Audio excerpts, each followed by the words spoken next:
Welcome on in, everybody. Jared Haas with FrenchStretch.com and NASCAR Mailbox. Today, we're going to take a look back at the action at Indianapolis and answer your questions. And now, this first question comes from Chase Elliott fan page. They ask opinions about Elliott's penalty. Now, it's referring to the penalty that Chase Elliott got during the first round of pit stops. Also, Brad Keselowski got this penalty as well of a blend line rule violation coming off of pit road between 1 and 2. There is a bit of pavement that drivers take advantage of to make sure they keep their speed up. So they had the most amount of speed coming onto the track. Well, Chase Elliott and Brad Keselowski used a little bit too much track up.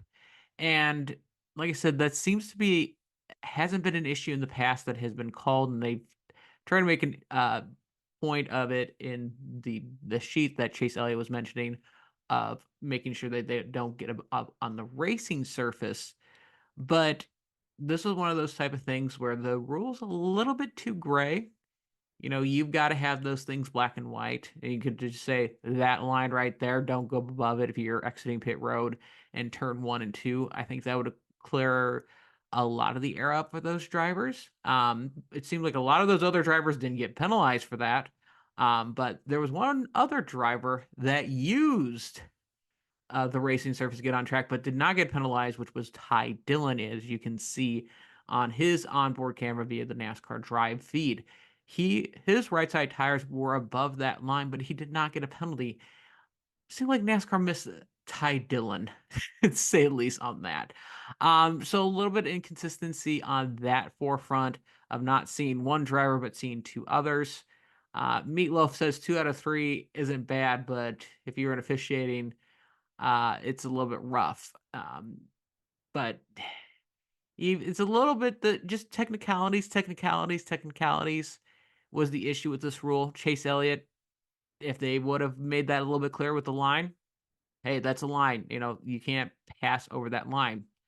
Kyle Larson was really close with it as he was right near Chase Elliott, right on that line, used as much as he could, and didn't get penalized, and I don't think he would have been either. If it was, like I said, the line was the clear-cut thing. It's just one of those type of situations where the rule wasn't as clear-cut as everyone thought, and I think, again, this shouldn't be an issue. But unfortunately for Chase Elliott, he had to serve that penalty during the races. So did Brad Keselowski. That it's just a little bit of a rule issue. This next question comes from Jeremy Jackson L2V. They ask, who do you think had surprisingly had a good run? Well, if you look at the top 10, this was a little bit of a attrition race, but I'm going to have 3 drivers that I look like that had a pretty good surprising run. First and foremost, 6th place finisher Todd Gilliland. He has been performing well for Front Row Motorsports, has actually finished ahead of Michael McDowell in more races this season.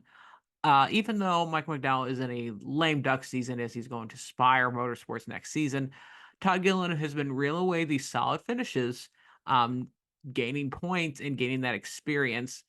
I think that's a good, step up for Todd Gilliland, who seemed like the second fiddle at Front Row Motorsports, is now trying to take the lead driver at that team. Another good run, a 6th place finish, one of the best finishes of the season for Todd. And then you go 2 spots down to Daniel Suarez. Suarez has needed a good run, even though he is locked into the playoffs. Yes, sure, but he's not really had the season that he's wanted. He's only had one top 10 before Indianapolis since his 5th place finish at Texas.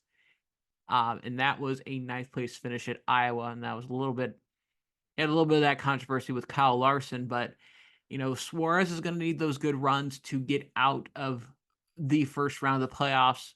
I feel like a lot of those people that are going to make up the playoff brackets are going to knock out Daniel Suarez.